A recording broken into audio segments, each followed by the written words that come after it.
बिस्मिल्लाहिर्रहमानिर्रहीम अस्सलातु वस्सलाम अलैकुम या रसूलुल्लाह अस्सलातु वस्सलाम अलैकुम या हबीबुल्लाह। मुंहिंजा प्यारा भाइरो भेनरो ठुलवासियो जेकाबाद वासियो पूरी दुनिया में देश परदेश में जेके माण्हू मूंखे ॿुधंदा आहिनि सभिनी खे अस्सलाम वालेकुम। अॼु मां उन रोड ते बीठो आहियां जेको रोड पुराणो आहे, हमेशह मां उन ते डिस्कस कई आहे, जेको गड़ीअसन सर्किल खां गड़ी भुट्टा ताईं रोड आहे। ऐं इहो रोड अलहमदुलिल्लाह मुखातिब थींदो आहे, तव्हांखे ॿुधाईंदो आहे त पंहिंजे वालिद साहिब खे सरदार वाहिद निशान साहिब इहो रोड ॾिनो, पंहिंजी हितां जेकी लेंथ आहे गड़ीअसन खां गड़ी भुट्टा ताईं इन जी तक़रीबन 10-12 किलोमीटर इन जी लेंथ आहे।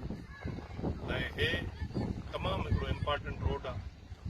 इहो असां रोड मंज़ूर करायोसीं, काफ़ी सालनि खां वठी हिन रोड ते फंड्स न पिया अचनि। मां बजट जे दौरान तव्हांखे ॿुधायुमि, अॼु 14 अगस्त आहे, 14 अगस्त जी तव्हांखे मुबारकबाद बि ॾियां थो या ख़ुशख़बरी बि ॾियां थो। अलहमदुलिल्लाह हिन रोड ते जेको हे रोड तव्हांखे नज़र अचे थो, हाणे हिन ते कमु बि शुरू थियो आहे।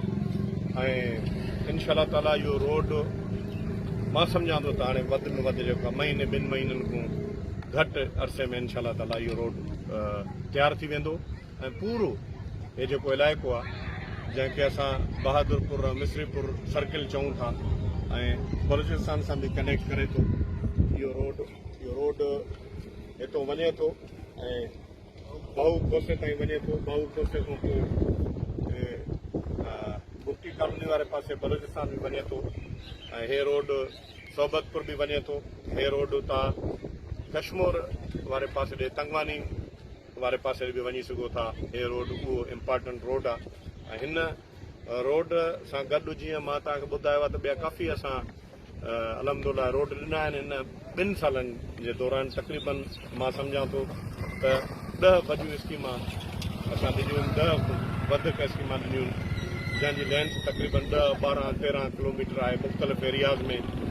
उहे मिस्रीपुर सर्किल में बि रोड आहिनि, फुल सर्किल में रोड बि आहिनि ऐं मुरादपुर सर्किल में बि उहे रोड असां ॾिना आहिनि। उन ते मां अॻे डिस्कस कई आहे।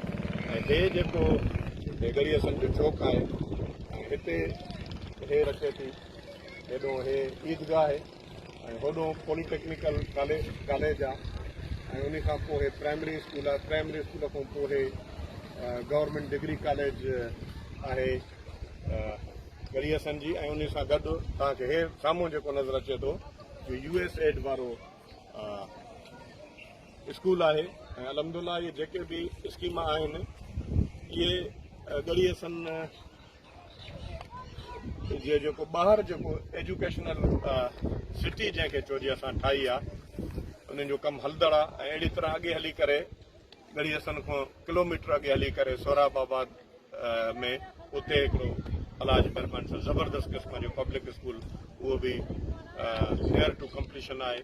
ऐं ईअं मां तव्हांखे ॿुधायां त अञा अहिड़ी तरह अलहमदुलिल्लाह गड़ीअसन में अंदरि girls middle school, girls high school, girls primary school, girls community school, girls boys school, girls high school ऐं उन सां गॾोगॾु boys primary, boys high school ऐं हायर सेकेंडरी स्कूल अलहमदुलिल्लाह उहे बि मौजूदु आहिनि।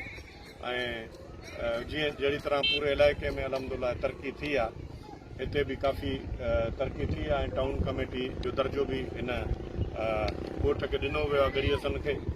ऐं असां हिन जेको बजट आहे हिन में असां हिन खे अञा वधीक बहितर बणाइण जे लाइ, माण्हुनि जे लाइ आसानी करण जे लाइ हे जेको मेहरली वाह आहे, उन वाह जे लेफ्ट साइड खां असां रोड ॾिनो आहे त जीअं हिते